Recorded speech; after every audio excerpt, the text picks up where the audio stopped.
آج کل میں دیکھتا ہوں مایوسیاں بڑی پھیل گئی ہیں، لوگ بڑے بڑے پریشان ہیں، اور کچھ لوگ ایسے ہیں جن کے پاس سارا کچھ ہے پھر بھی پریشان ہیں۔ آزمائشوں نے ہمیں گھیر لیا ہے، جگہ جگہ ہم تکلیف میں ہیں، آزمائش میں، اور میں دیکھتا ہوں کہ وہ ڈپریشن اتنا زیادہ ہے، انجانا سا خوف ہے، پتہ نہیں کیا بن جائے گا۔ کچھ لوگ بلا وجہ سہمے ہوئے ہیں، میرے پاس پیسے کوئی نہیں، میں تھوڑا بیمار ہو گیا ہوں، میں کمزور پڑ گیا ہوں۔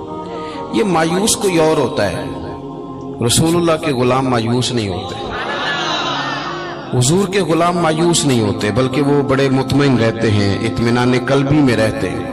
وہ تو معاشرے کو اطمینان دیتے ہیں، سکون کی دولت آگے بانٹتے ہیں۔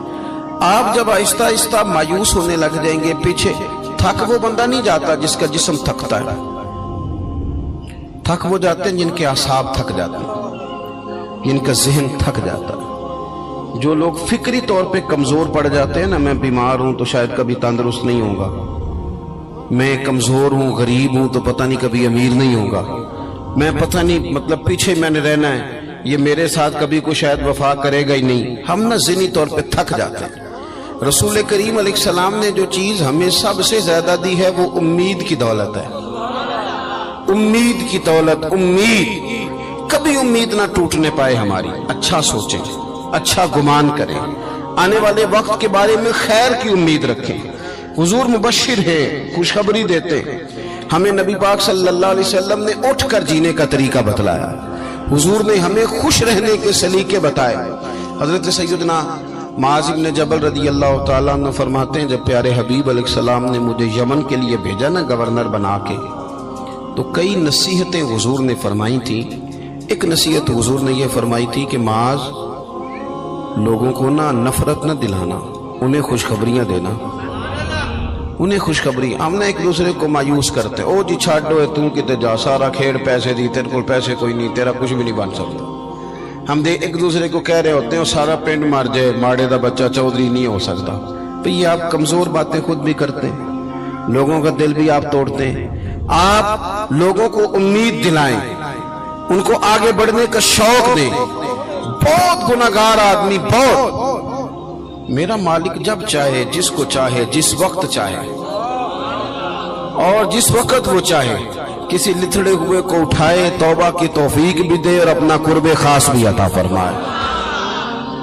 حضرت ابو درداء رضی اللہ تعالیٰ عنہ فرماتے، میں حضور کی بارگاہ عالی مرتبت میں حاضر تھا، تو نبی پاک صلی اللہ علیہ وسلم نے ہمیں آیت پڑھ کے سنائی، وَلِمَنْ خَافَ مَقَامَ رَبِّهِ جَنَّتَانِ، جو اللہ کے سامنے کھڑے ہونے سے ڈرے گا، رب اسے 2 جنتیں عطا کرے گا۔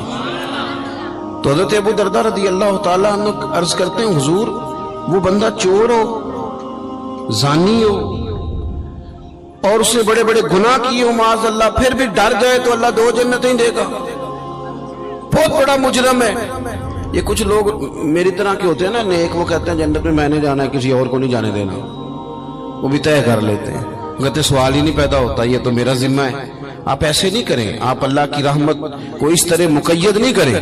اور ہمارے کئی دفعہ میں نے دیکھا ہے کہ یہ نیک لوگ کسی کے بارے میں بات کر رہے ہوتے ہیں تو اصلاح کی نہیں، مجھے لگتا ہے کہ جیسے بڑا حقیر سمجھ کے کسی کو تبلیغ کی جا رہی، یہ انداز درست نہیں ہے۔ کیا پتہ کب اللہ تعالیٰ کسی کو کون سا درجہ عطا کر دے اور کہاں اس شخص کو لے جایا جائے۔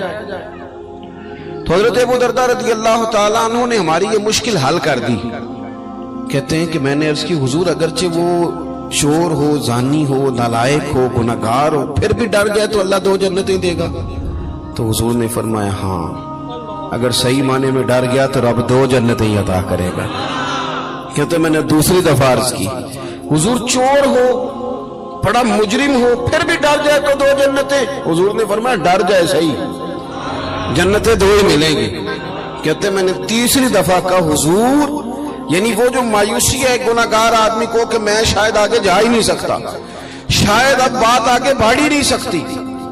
حضرت ابو درداء کہتے ہیں تیسری دفعہ عرض کی، حضور اگر بڑا ظالم ہو، ڈر جائے، پھر بھی 2 جنتیں؟